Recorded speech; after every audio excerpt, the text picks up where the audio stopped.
در سیستم تحصیلات عالی کسبی به شبه هدف آموزش زبان نه تنها از خود کردن دانش، توانایی و ملکه، بلکه مساعدت به تشکل دانشجویان برای استفاده زبان خارجی نه تنها در مکالمه فرهنگ‌ها،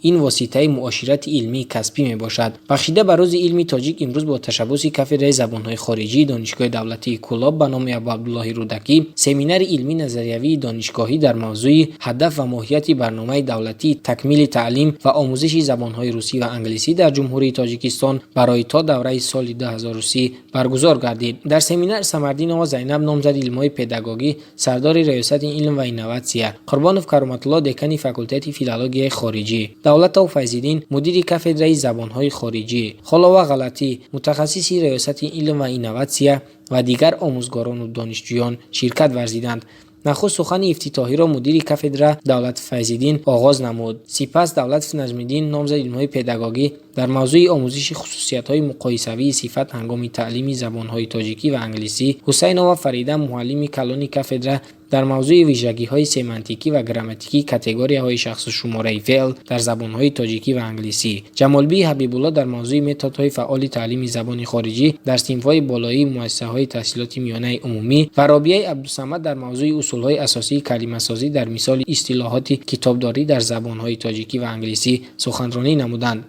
امکانیتی برآمد به عرصه بین‌المللی با نمایندگان زبان‌های دیگر این ضرورت معاشرت آزاد را با نمایندگان فرهنگ‌های دیگر پیش بینی می‌کند. از این برمی‌آید که در شرایط معاصر تعلیم زبان خارجی باید به تشکل و رشد صلاحیت کمیونیکاسیونی زبان خارجی اساس یابد.